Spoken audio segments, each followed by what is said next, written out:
함께 하나님 말씀 봉독합니다. 오늘 사도행전 1장 4절부터 8절까지. 사도와 시작.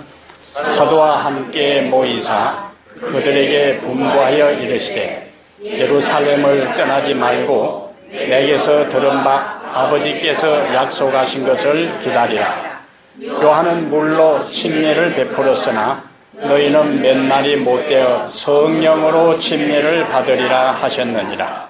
그때에 예수께서 여쭈어 이르되 주께서 이스라엘 나라를 회복하심이 이때니까 하니 이르시되 때와 시기는 아버지께서 자기의 권한에 두셨으니 너희가 알 바 아니요 오직 성령이 너희에게 임하시면 너희가 권능을 받고 예루살렘과 온 유대와 사마리아와 땅끝까지 이르러 내 증인이 되리라 하시니라. 아멘. 인사하겠습니다. 열심히 전도합시다. 앞뒤로 다 한 번 더 인사를 하겠어요. 열심히 전도합시다. 오늘은 사도행전 1장 4절부터 8절까지를 본문으로 해서 아버지의 약속하신 것을 기다리라. 아버지의 약속하신 것을 기다리라. 따라하겠습니다. 아버지의 약속하신 것을 기다리라. 아버지의 약속하신 것을 기다리라. 한 번 더요. 아버지의 약속하신 것을 기다리라. 아버지의 약속하신 것을 기다리라. 사람은 누구나 기다림 속에서 살아갑니다. 그 기다림 속에서 희망을 키워가기도 하고 기다림 속에서 고통을 견디는 기쁨도 즐거움도 경험해요. 기다림이 없이는 인생의 진정한 의미를 찾거나 경험하기가 어렵습니다. 어쩌면 기다릴 때가 더 행복할 수가 있어요. 돌이켜보면 인생은 기다림의 연속입니다. 삶은 기다림이다. 어렵고 힘든 삶을 사는 사람은 밝은 내일을 기다리고 또 부모의 기다림을 보면은 임신한 잉태한 아이가 태어날 때까지를 기다리고 태어난 아이가 옹알이를 하고 걸음마를 할 때를 기다리고 그 아이가 성장해서 사랑을 알고 또 새로운 짝을 만나서 독립하기를 기다려요. 우리의 삶의 일상도 다 기다림의 연속이에요. 우리가 자동차를 운전해 올 때에 신호등이 바뀌기를 기다리고 또 버스나 지하철이 오기를 기다리고 건강검진을 한 사람은 그 결과가 나오기를 또 기다리고 은행에 가서는 내 번호를 부를 때까지 기다리고 삶이 있는 곳에는 무엇이 있다? 기다림이 있다. 근데 기다림이 끝나면 우리의 인생도 끝납니다. 그러므로 오늘 내가 무언가 기다릴 수 있다 하는 것은 아직도 내가 살아있다 하는 것을 확인하는 것이기 때문에 기다림이라 하는 것은 결코 지루한 것만은 아니다. 그거이지. 근데 현대인들은 기다림에 익숙하지 않습니다. 모두가 우리 한국 사람들의 특이한 표현, 빨리빨리. 휴대전화와 컴퓨터를 비롯한 온갖 문명의 이기들은 우리의 삶을 편리하게 했을 뿐만 아니라 우리의 삶을 고속으로 질주하게 만들고 조금이라도 늦어지면은 조급해서 기다리지 못하는 것이 오늘 우리들의 모습이죠.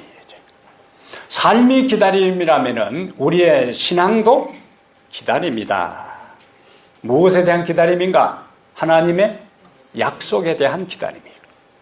하나님께서 아브라함에게 아들을 주겠다고 약속하셨고 아브라함 그 아들을 긴 세월 동안 기다렸어요. 하나님께서 창세기 3장 15절에 여인의 후손이 올 것이라는 메시아에 대한 것을 약속하셨고 인류는 그 역사를 통하여 끊임없이 여인의 후손인 그 메시아를 뭐 했다? 기다렸어요. 오늘 예수님은 본문 가운데 무엇을 기다리라 하는가? 4절에 보니까 사도와 함께 모이사 그들에게 분부하여 이르시되 예루살렘을 떠나지 말고 내게서 들은 바 무엇을 기다리라? 아버지께서 약속하신 것을 기다리라. 그 아버지께서 약속하신 것이 뭔가 하는 것이 5절에 나와 있어요. 요한은 물로 침례를 베풀었으나 너희는 몇 날이 못되어 성령으로 침례를 받으리라. 아버지의 약속하신 것을 누구에게 기다리라고 이야기했어요? 제자들에게, 제 사도들에게.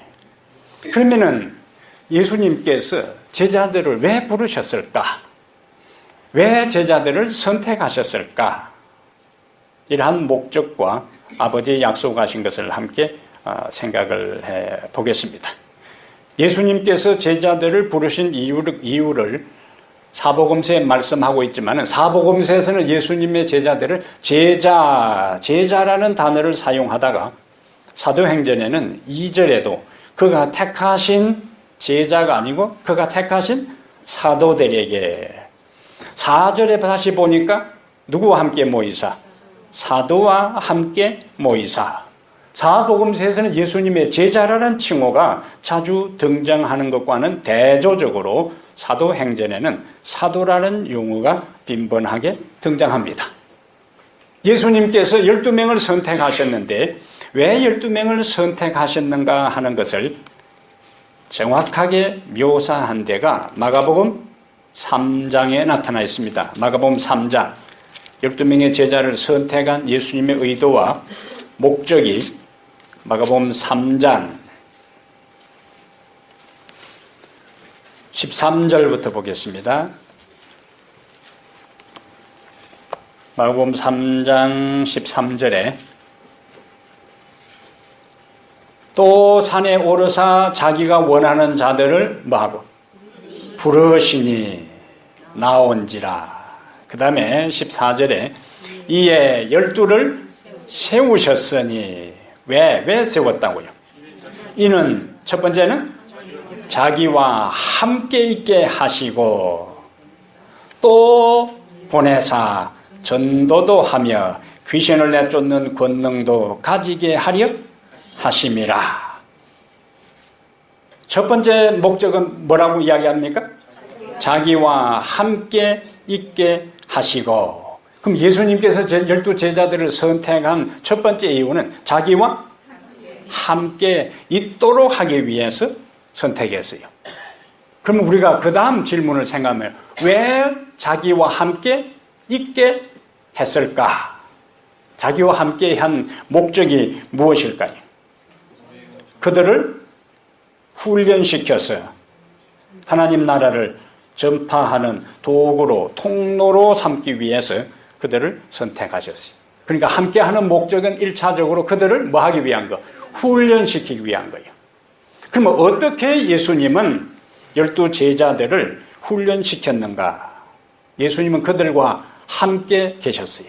어떻게 계셨는가? 그들과 함께 주무시고 함께 먹고 함께 여행하고 그들에게 말씀을 강론하셨어요. 제자들은 예수님의 삶을 가까이에서 보았습니다. 예수님께서 능력으로 병자들을 고치시는 것도 보았고 죽은 사람을 살리는 것도 보았고 문둥이를 치료하는 것도 보았고 안전뱅이를 뛰게 하는 것도 보았고 그 모든 것을 예수님은 제자들이 보는 데서 그들과 함께 그 일들을 이루어 나가셨어요. 그러므로 제자들은 예수님과 함께 하면서 그 모든 과정을 통하여 철저하게 훈련을 받았습니다. 예수님께서 제자들을 부르실 때 제자들이 완전하지 않았습니다. 그들은 결함이 있는 사람이었어요. 그들은 제대로 배우지도 못한 사람입니다.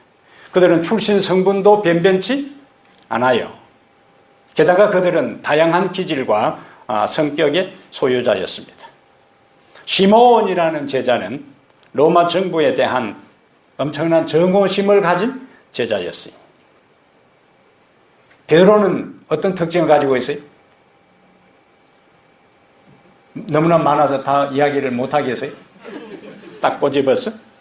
충동적이잖아요. 나서기 좋아했잖아요. 유다, 비열했어요. 빌립과 도마는 의심이 많았습니다. 그 다음에 요한과 야고보는 야심이 많았어요.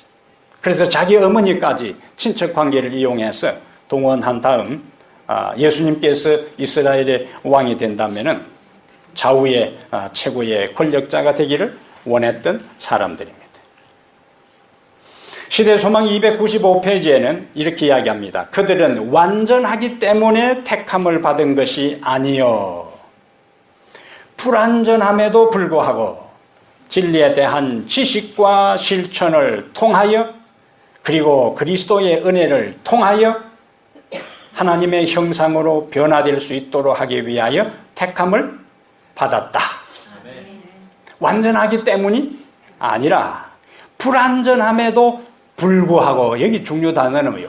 불구하고 그겁니다. 불구하고, 불완전함에도 불구하고 진리와 지식을 실천하고 하나님의 은혜를 통하여 하나님의 형상으로 변화되도록 하기 위하여 택함을 받았다.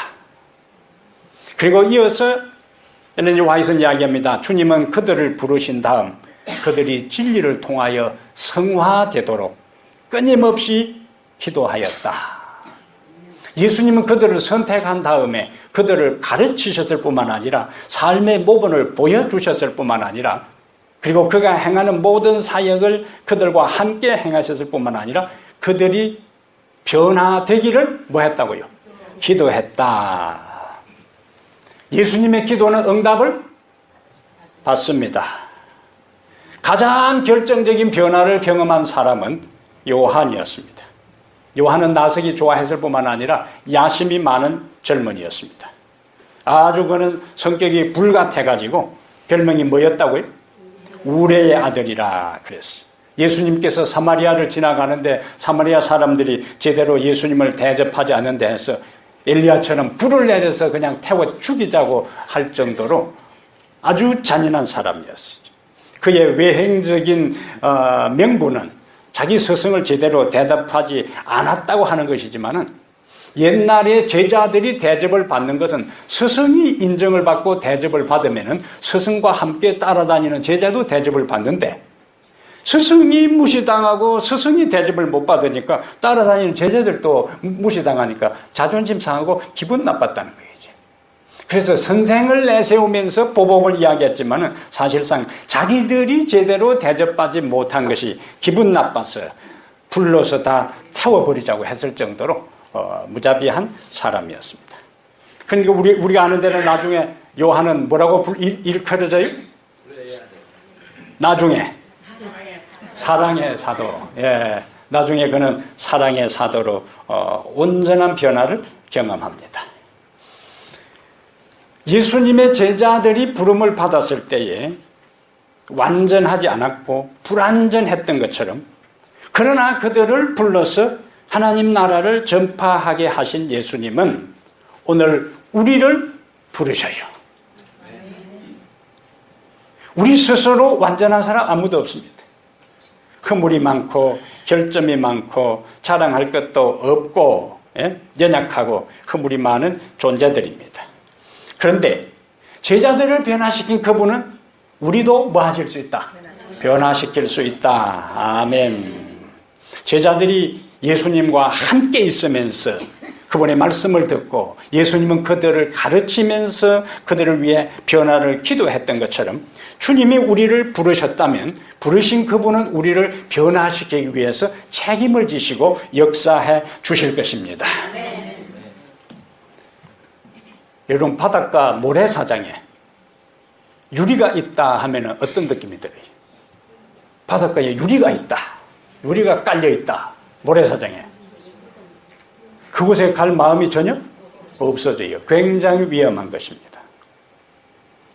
그런데 해변에 널려있는 유리 조각으로 인해서 유명한 해변이 있는데 제가 지금 한번 가보고 싶어요. 캘리포니아주 포트 브래그에 있는 글래스 비치입니다. 혹시 가보신 분들 계세요? 아하, 저하고 똑같네. 아무도 가보신 분이 없는데. 나중에 한번 찾아보세요. 글래스 비치. 유리해변입니다. 이름도 유리해변. 19세기 후반부터 20세기 초에 이 지역 주변에 사는 이 주민들의 민도가 별로 높지 않아가지고 쓰레기를 막 거기도 생활 쓰레기를 이 해변에다가 계속 갖다 버렸어요. 보통 쓰레기의 특징은 한두 사람이 갖다 버려서 쌓이기 시작하면은 그 다음부터 버리는 사람은 아무런 마음에 부담 없이 여기 버려도 되네 하고 다 갖다 버리는 거예요.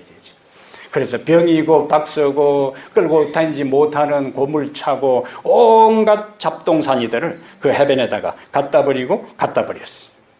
이런 불법 쓰레기 투기로 인해서 삽시간에 이 아름다운 해변은 쓰레기로 가득 차버리고 악취가 진동하는 곳이 되고 말았습니다. 캘리포니아 당국은 1967년에 결국 이 해변을 폐쇄합니다. 그리고 우선 이제 겉으로 드러나는 고물차나 좀 큰 쓰레기들은 다 치우지만은 얼마나 사람들이 많이 그곳에 불법으로 쓰레기를 버렸던지 한계가 있었어요. 그래서 아예 폐쇄시켰습니다.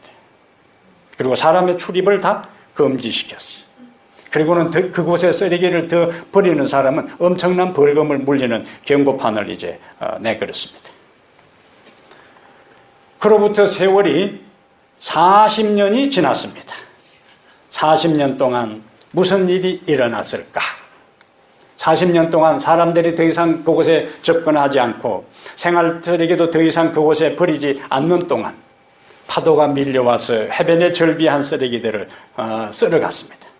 그리고 바닥에 가라앉아 있는 이 도자기들이나 사기나 유리병들을 깨서 이 자갈과 모래알 속에서 파도가 왔다 갔다 하면서 그것을 동글동글하게 다듬기 시작했어요. 그래서 40년이 지난 다음 그 해변에는 온갖 빨간 것, 파란 것, 노란 것, 형형색색의 유리들이 그 파도와 모래알 속에서 휩쓸려서 그 거친 것들이, 날카로운 것들이 다 다듬어져서 동글동글하게 만들어졌어요. 그래서 아예 이름까지도 글래스 비치라고 이름을 붙이게 되고 후에 이제 캘리포니아 정부 그곳을 주 공원으로 지정을 하게 됩니다. 인간의 무분별한 부절제와 탐욕들이 그러나 하나님은 위대한 자연의 힘을 통해서 그것을 아름답게 냄새나고 거칠고 뾰족뾰족하고 찔리는 그 모래사장에 있는 그 쓰레기들을 하나님은 40년의 세월을 통해서 그것을 갈고 닦았어. 아름다운 해변으로, 세계의 유일한 유리 해변으로 변모시키는 능력을 하나님은 가지고 있는 것입니다. 우리 주님은 우리의 인생이, 우리의 삶이, 우리의 인격이, 우리의 성격이, 우리의 성질이 모나고 거칠고 찌르고 상처를 주고 상처를 받는 허물 많고 결점 많은 우리라 할지라도 예수님 안에서 우리가 머물고 그분의 은혜와 은총을 간구하고 기다리는 자들을 이 모든 거친 이 뾰족뾰족한 날카로운 유리들을 아름답게 만들어주신 그분이 우리의 인생도 우리의 인격도 그렇게 만들어주실 것을 믿게 되기를 바랍니다. 이것이 신앙의 위대한 힘입니다. 하나님의 위대한 역사입니다. 그래서 예수 그리스도 안에서 희망이 없는 사람 아무도 없어요. 예수 그리스도 안에서 자신의 인생을 하나님께 바친 사람은 어떤 사람이라도 하나님은 성령을 통하여 그 인생을 변화시킬 수가 있습니다.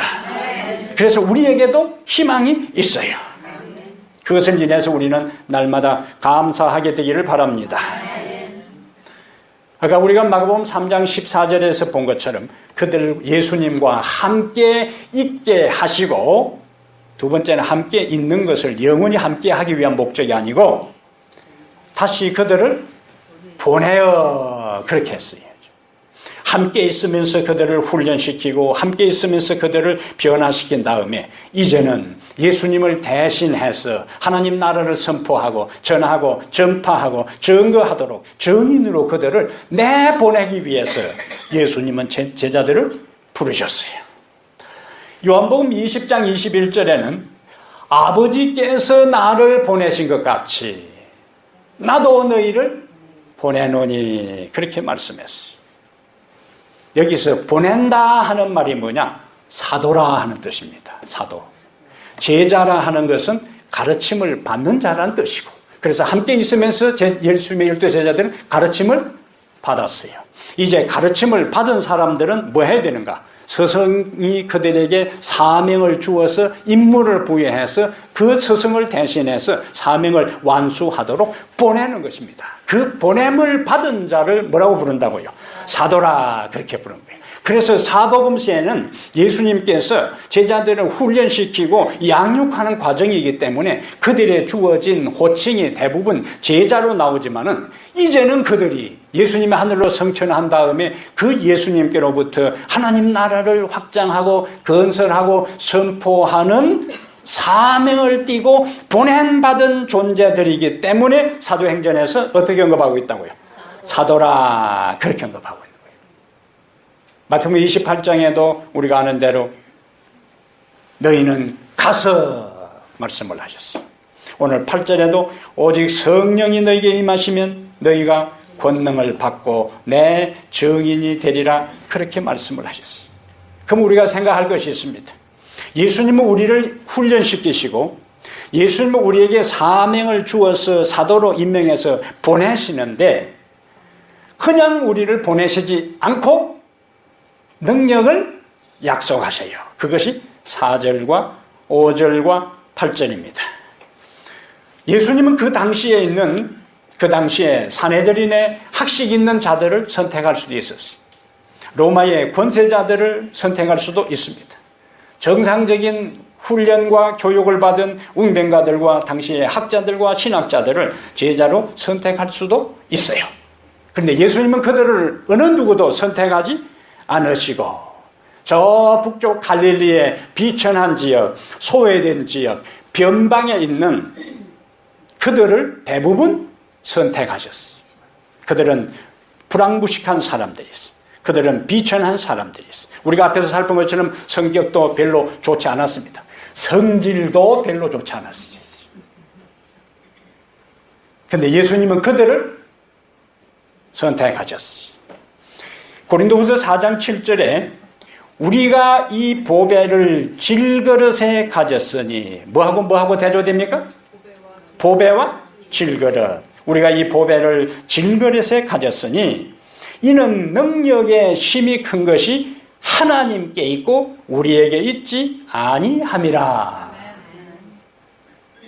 우리가 잘나고 우리가 멋지고 우리가 아름답고 우리의 가문이 좋고 우리의 학식이 출중하다면은 우리가 하는 일에 대해서 그렇게 하나님을 찾지도 않고 하나님을 의지하지도 않고 이루어지고 달성하고 성취한 일에 대해서 이 모든 것을 하나님께서 이루셨다고 하나님께 영광을 잘 돌리지를 않습니다. 그런데 자랑할 것도 없고 내세울 것도 없고 뽐낼 것도 없고 하니까 이루어진 모든 것에 대해서 하나님이 이루셨습니다 하고 하나님께 영광을 돌릴 수가 있습니다. 예수님의 제자들을 그냥 가라고 하지 않으셨어요. 사도행전 1장에 그냥 가라고 말씀하지 않고 아버지의 약속하신 것을 기다리라. 아버지의 약속하신 것은 요한복음 14장부터 16절까지 14장, 15장, 16절에 예수님은 반복해서 누구에 대해서 말씀하시는가? 다른 보혜사에 대해서 말씀을 하셨어요. 그러면 다른 보혜사라고 했으니까 성령이 보혜사고 또 누구도 보혜사인가? 예수님이 보혜사예요. 그래서 아버지께서 나를 대신해서 다른 보혜사를 보내신다 했으니까 거기서 보혜사라 하는 말은 함께 있는 존재라는 뜻이에요. 예수님이 그동안 제자들과 함께 있었어요. 그런데 이제 그분은 하늘로 본인에게 주어진 사명을 마치고 하늘로 승천해야 했어요. 그러니까 이제 또 다른 존재가 제자들과 함께 있어야 했어요. 그래서 성령을 다른 보혜사, 곁에 있도록 부르심을 받은 존재, 보혜사라는 뜻입니다. 그것을 예수님께서 제자들에게 여러 번 강조하고 말씀을 하셨어요. 요한복음 14장 12절에는 내가 진실로 너희에게 이르노니 나를 믿는 자는 나의 하는 일을 저도 할 것이요 또한 이보다 큰 것도 하리니 이는 내가 아버지께로 감이니라. 제자들이 누구보다 큰 일을 한다고요? 예수님보다 큰 일을 한다. 제자들이 어떻게 예수님보다 큰 일을 하는가? 이것은 그 하는 일의 양이 아니라 봉사의 영역에 대한 이야기입니다. 예수님은 이스라엘에만 국한해서 말씀을 전했어요. 이제는 제자들은 예수님의 말씀대로 어디로요? 예루살렘과 유다와 사마리아와 땅끝까지 전해야 하는데 그 사명을 완수하는 데 있어서는 누구의 능력이 필요한가? 성령의 능력이 필요하다. 그게. 그래서 그냥 나가지 말고 무턱대고 나가지 말고 기다리라 그렇게 말씀하셨어요. 그러면은 여기서 우리가 하나 정리할 것이 있습니다. 예수님의 성령을 기다리라 하는 것은 아직까지 제자들에게 성령이 임하지 않은 것인가? 그래서 지난번에 우리가 성령에 대한 것들을 프린트를 해가지고 2시간에 걸쳐서 자세하게 말씀을 배웠어요. 자, 그 배운 것을 기억해서 긴장돼요. 내한테 혹시 질문하는 게 아닌가?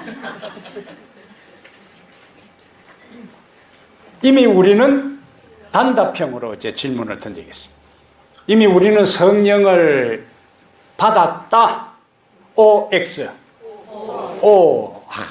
지난번에 제대로 공부를 하셨어요. 이때 이제 교사는 아주 허무한 것입니다. 예? 이미 예수님을 영접한 사람들은 성령을 받은 사람들이에요. 믿으시면 아멘. 그런데 왜 예수님께서 또다시 성령을 이미 우리가 받은 사람들이고 제자들도 성령을 다 경험한 사람들인데 왜 아버지의 약속하신 성령의 침례를 받기까지 기다리라고 하시느냐 하는 겁니다. 그러니까 조금 어려워지지요. 아까 받았느냐 받을 것인가 할 때는 예라고 이제 단답형으로 대답을 했는데 왜 아버지의 약속하신 성령의 침례를 기다리라고 할까? 여기는요. 우리는 이미 우리가 지난번 살핀 성경절대로 고린도전서 3장 16절과 17절 그 다음에 6장 19절과 20절에 있는 것처럼 우리는 하나님의 성령이 우리 안에 거하시는 하나님의 성전이요. 그러니까 이미 우리를 하나님은 성전 삼아서 하나님의 성령은 우리 안에 이미 계셔요.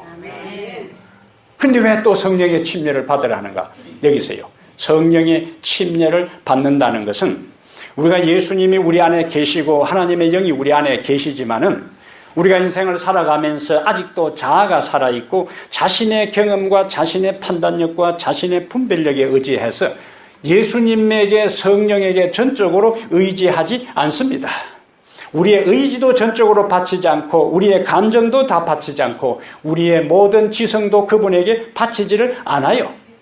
성령의 침례를 받는다는 것은 우리의 생각도 우리의 지성도 우리의 감정도 우리의 의지도 전적으로 그분이 통제하고 지배하고 다스리도록 그것을 다 주님께 내어 맡기는 경험을 성령의 침례를 받는다. 그렇게 말씀하신 거예요. 예? 예? 성령의 침례. 그래서 지난 시간에 우리가 살핀 하나님의 나라입니다. 하나님의 주권. 오늘 우리가 교과 공부의 통치권의 회복인데 그 통치권은 하나님이 인간에게 부여한 땅을 다스리는 통치권이고 세상을 다스릴 수 있는 통치권을 부여하신 그분은 우리를 다스리는 통치권은 그분이 가지고 계시는 겁니다. 그래서 성령의 침례를 받는 사람은 경험하는 사람은 내 인생을 살아가는 모든 삶의 과정 걸음마다 그분이 내 생각과 내 의지와 내 계획과 내 삶의 모든 것을 다 주도하도록 다 맡길 때에 우리는 하나님의 나라를 건설하는 것이고 성령의 침례를 받는 것이고 성령의 충만을 경험하는 그 경험에 이르게 되는 것입니다. 성교봉사 254페이지에 자신을 버리고 성령께서 그의 마음에 역사하시도록 하며 전적으로 생애를 하나님께 바친 자들의 유용성은 무한한 것이다. 예? 자신을 버리고 자아를 굴복시키는 거예요. 날마다 자기를 버리고 바울이 고백한 것처럼 나는 날마다 죽노라 하는 그 고백, 그리고 갈라디아 2장 20절에 내가 그리스도와 함께 십자가에 못 박혔나니 이제는 내가 산 것이 아니요 내 안에 그리스도와 사신 그 경험이 바로 성령의 침례요 성령 충만의 경험입니다. 예? 성교봉사 251페이지에는 성령은 생명의 떡을 이웃에게 나누어 주기를 갈망하는 모든 자들에게 임할 것이다. 생명의 떡을 이웃에게 나눠주기를 갈망하는 모든 자들에게 임할 것이다 말씀을 하셨어요. 최근에 제가 책을 하나 읽는 가운데 한 재미있는 예화가 그곳에 있었습니다. 1980년 초에 당시 미국 최고의 골프 황제로 알려진 아놀드 팔머라는 사람이 사우디아라비아의 백만장자 왕인 파흐드 왕의 초대를 받았어요. 이 사우디아라비아 왕은 자가용 비행기를 미국에 보내서 이 골프 선수를 초청했습니다. 그리고 사우디아라비아 왕실 전용의 골프장에서 이 세계 최고의 골퍼인 이 아놀드와 함께 5일 동안 즐거운 시간을 보냈어요. 또 다른 이제 경기가 미국에서 있기 때문에 서둘러 돌아오는 이 선수에게 사우디 왕이 이야기를 합니다. 바쁜 가운데도 시간을 내주었으니까 무엇이든지 원하는 것이 있으면 내가 선물로 드리겠다. 여기 중요한 것은 무엇이든지 그것이죠.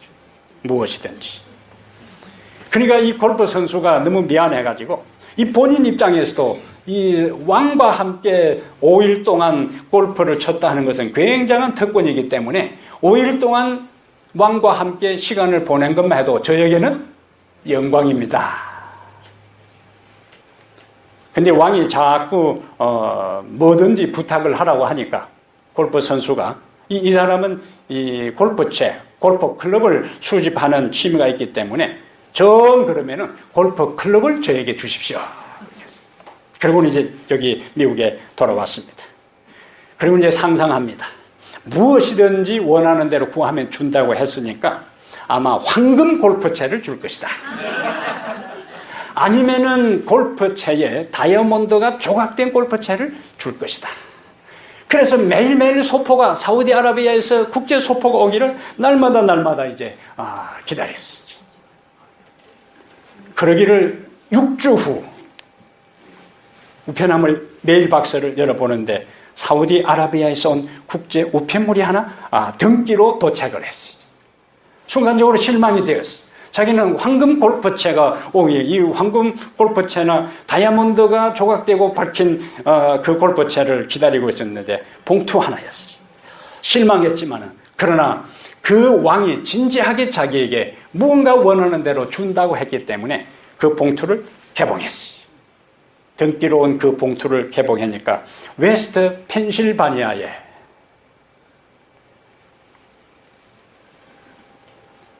(460에이커짜리) 골프 클럽, 골프장을 선물로 준다는 정서였습니다.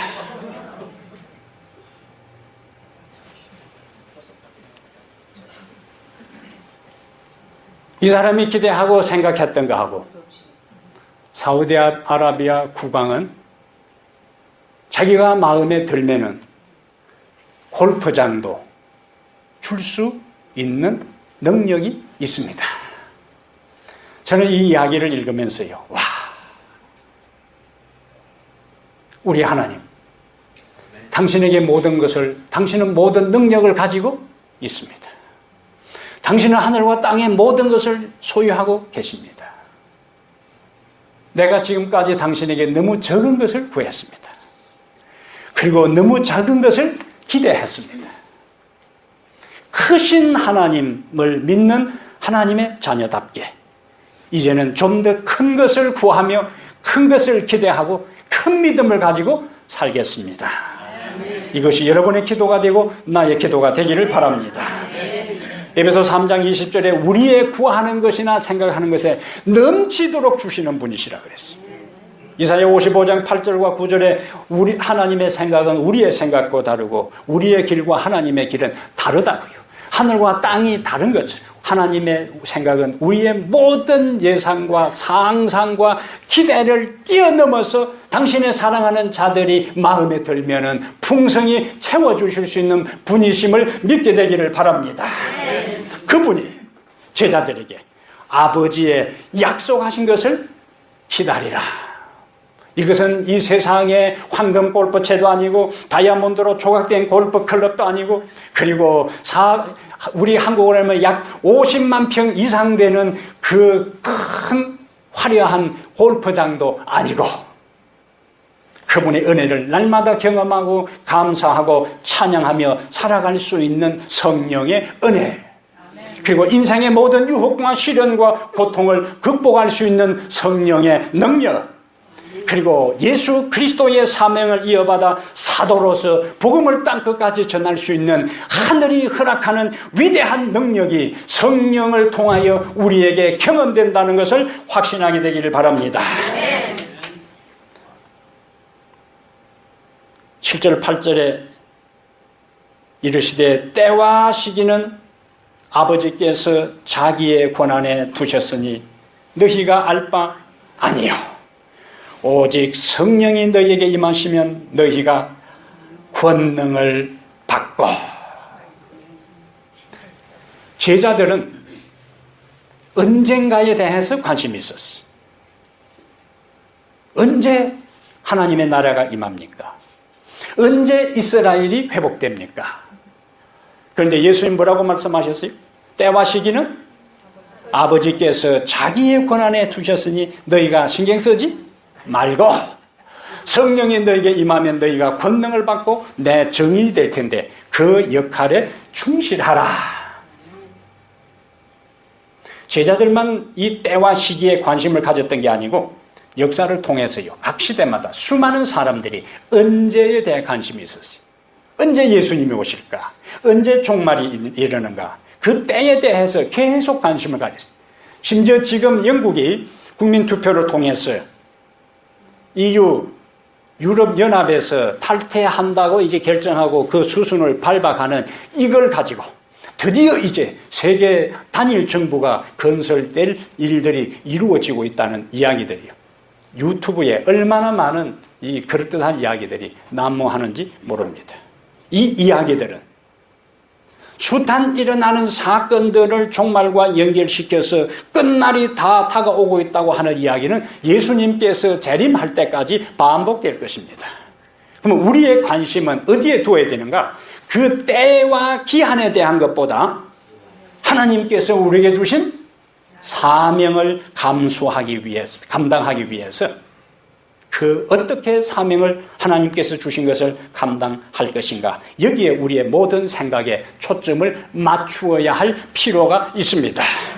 우리는 우리에게 주어진 사명을 감당해 나가면은 땅끝까지 전할 때에 그제야 끝이 오리라는 그 말씀대로 때가 되면은 그분이 역사 무대에 간섭하실 것이고 개입하시고 역사를 끝낼 것이고 사명에 충실한 우리들을 하늘에 준비한 영광의 나라로 우리를 인도해 주실 것입니다. 우리의 관심을 어디에 두어야 된다고요? 때와 언제가 아니라 그분이 우리에게 맡겨주신 사명에 대해서 우리의 관심을 가질 필요가 있어요. 그래서 성령이 너희에게 임하시면 너희가 권능을 받고, 이 권능이라 하는 단어는 두나미스라 하는 단어인데 이 두나미스라는 단어에서 다이아마이트라는 단어가 왔습니다. 폭발하는 거예요. 이제 파워입니다. 능력이요, 에너지요. 권능을 받고 예루살렘에서 어디로? 유대로, 그 다음에 어디로요? 사마리아로, 땅끝까지. 그런데 사도행전의 1장부터 28장까지 있는데 여기 1장 8절이 사도행전 주제절 이 말씀대로 예루살렘의 복음이 전파되고 유다에 전파되고 사마리아에 전파되고 땅끝까지 전파되는 1장 8절의 순서대로 사도행전은 정확하게 구조가 되어 있습니다. 능력을 받은 자를 통해 하나님은 역사를 이루어 가십니다. 증인이 되리라. 제자들은 예수님과 함께 있었어요. 제자들은 예수님의 삶을 통해서 교훈을 배웠습니다. 제자들은 예수님의 부활도 확신했어요. 예수님이 살아나지 않았다면 모든 것이 끝나는 거예요. 그래서 3절에 고난받으신 후에 그들에게 확실한 많은 증거로 친히 살아계심을 나타냈어요. 내가 살아난 것이 분명히 부활한 것이 확실하니까 내가 너희들에게 능력을 줄 것도 확실하니까 나를 믿고 나가라.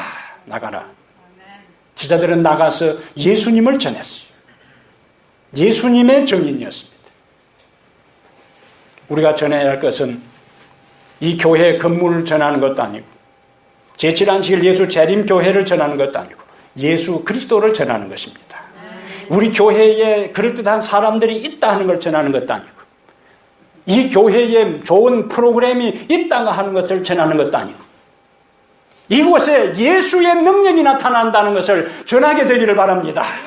이곳에 하나님의 사랑이 흘러넘치고 이곳에 우리의 인생을 근본적으로 변화시키는 놀라운 하늘의 능력이 이곳에 있다는 것을 증거하게 되기를 바랍니다.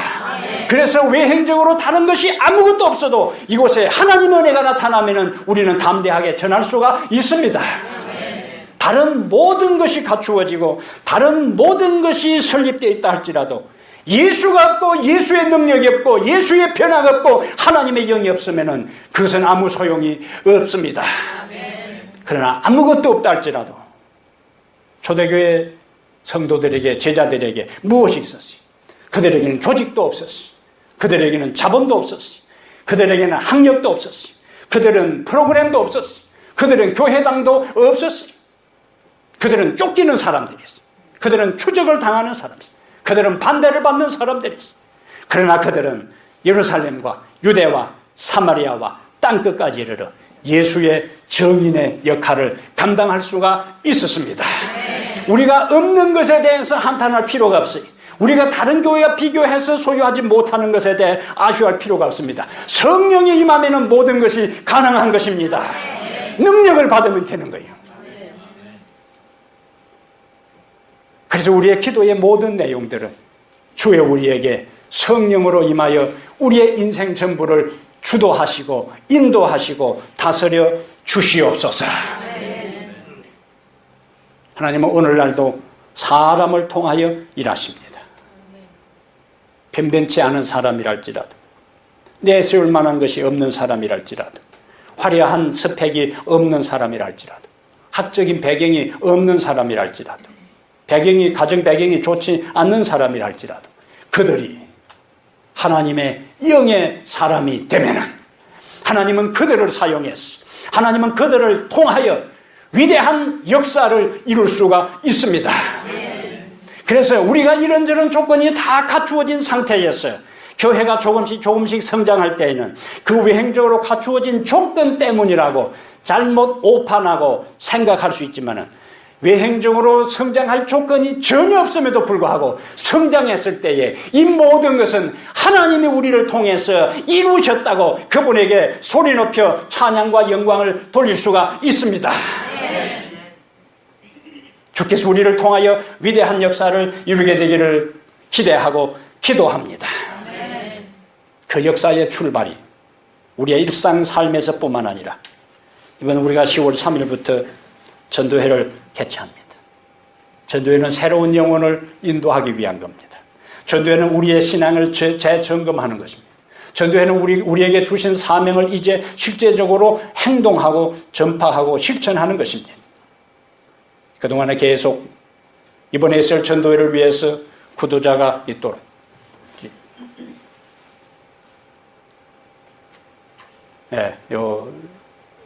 나눌 거 준비를 하시고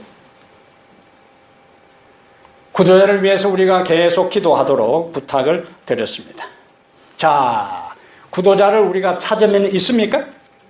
구도자 찾으면 있어요. 어떤 사람은 아이고 나는 못해요 하는 사람인데 우리 솔직히 한번 이야기를 해보겠습니다. 한 명을 일주일 동안 모셔오면은 100만 불씩 캐시로 준다.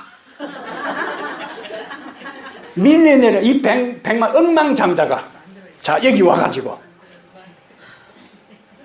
약속을 했다.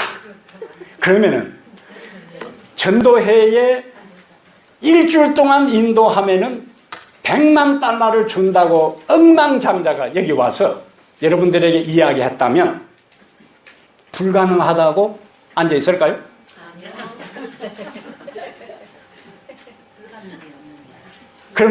그러면 전도회를 해도 구도자를 전혀 데려오지 않는 그 사람은 왜 그런가? 실제적으로 없어서가 아니라 무엇의 문제인가? 마음의 문제요, 의지의 문제입니다.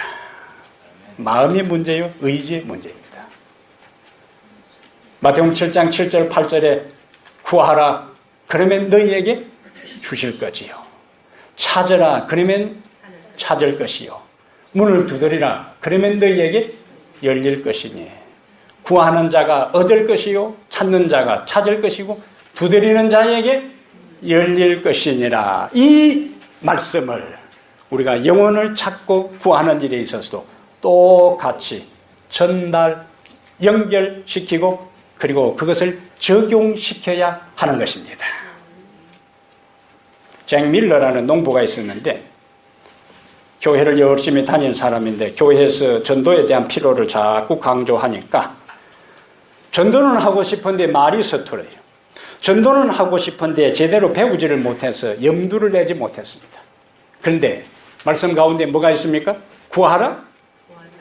구할 것이요. 찾으라? 찾을 것이요. 두드리는 자에게 열릴 것이니. 열심히 기도하니까 하나님께서 그에게 아이디어를 주셨어요.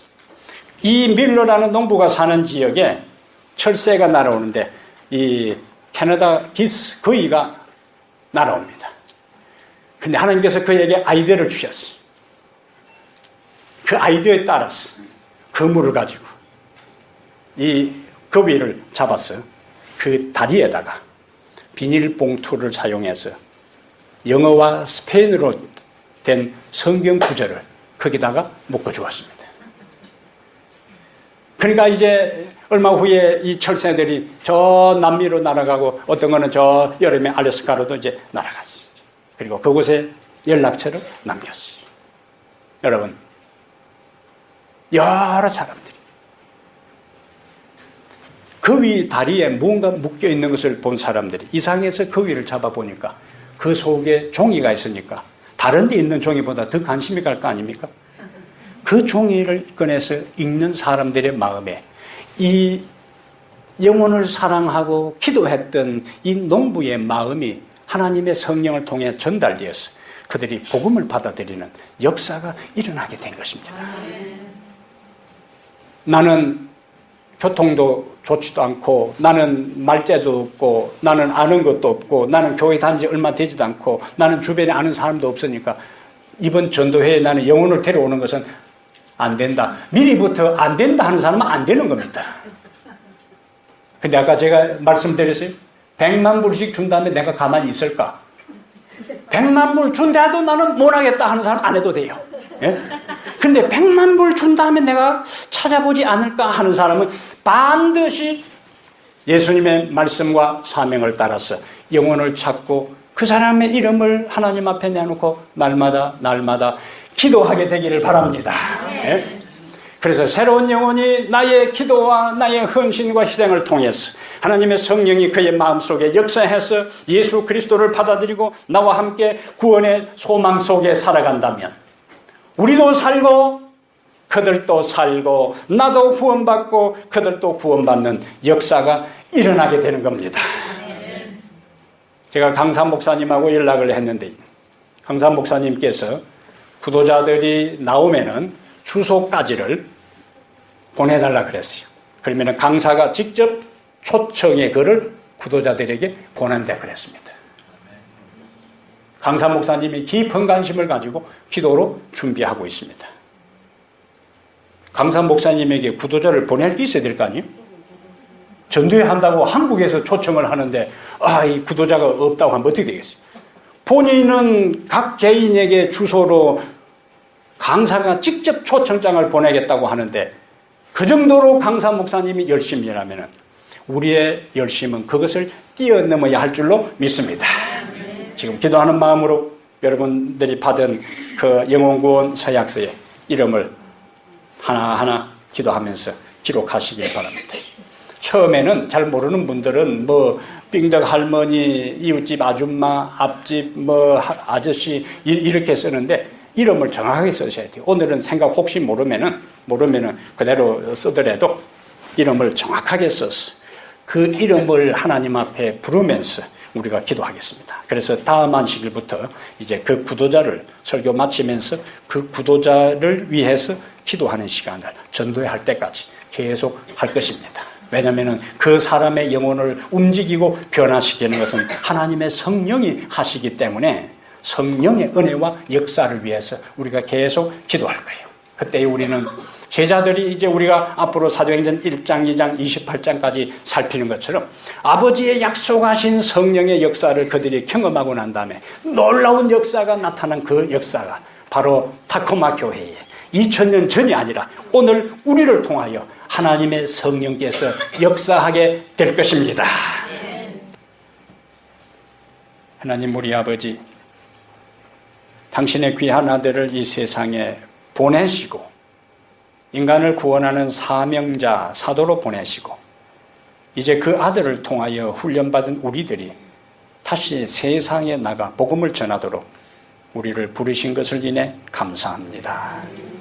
주님, 우리의 지식으로 할 수 없습니다. 우리 마음과 우리의 능력과 우리의 재주와 우리의 배경으로 영혼을 구원할 수가 없습니다. 연약한 우리를 알고 제한된 우리를 알고 무지한 우리의 상태를 주님은 너무나 잘 아시고 보혜사 성령, 아버지의 약속하신 것, 성령의 침례를 우리에게 약속해 주신 것을 감사합니다. 하나님 아버지, 먼저 우리에게 영혼을 사랑하는 마음을 주시옵소서. 죽어가는 영혼에 대한 아픈 마음, 안타까운 마음, 동정의 마음을 우리에게 주시옵소서. 그리하여 그들을 위하여 기도하고 방법을 찾고 지혜를 구하고 은혜를 구하고 능력을 구하여 마침내 성령의 역사를 통하여 주님이 구원하기를 원하는 그 영혼을 구원할 수 있는 당신의 통로가 되게 해 주옵소서. 이제 우리가 그동안 기도해왔던 영혼들을 주님 앞에 드렸습니다. 아버지여, 계속 구하고 찾고 문을 두드리고 하오니 하나님 우리에게 하늘의 지혜와 하늘의 권능과 하늘의 은혜로 충만케 해 주옵소서. 그리하여 이번 전도회를 기점으로 해서 이 교회가 다시 한번 성장하고 도약하고 약진하는 놀라운 역사가 나타나도록 주 하나님이여 축복하여 주시옵소서. 이루어진 모든 결과에 대해서 하나님께서 하셨다고 간증하게 하시고 이루어진 모든 역사에 대하여 하나님께 영광을 돌리게 해 주옵소서. 제자들이 아무것도 가진 것이 없었지만은 성령의 임재를 통하여 그들이 세상을 뒤엎는 놀라운 복음의 통로가 된 것처럼 우리가 여러 가지가 부족하지만 그러나 아버지, 우리에게 예수 그리스도가 있고 우리 안에 계신 성령으로 인하여 확신을 갖고 흔들림이 없이 주의 진리를 증거하기 위하여 전진하는 모든 성도들 되도록 축복하시고 역사하여 주시옵소서. 이제 세상에 나가여 인생을 살아갈 때에 지치지 않게 하시며 하나님 주신 은혜와 역사 속에 담대하게 비굴하게 인생을 사는 대신에 가슴을 활짝 펴고 하늘을 향하여 살아가는 그리스도인들 되게 하옵소서. 우리 주 예수님 이름으로 간절히 축복합니다. 아멘.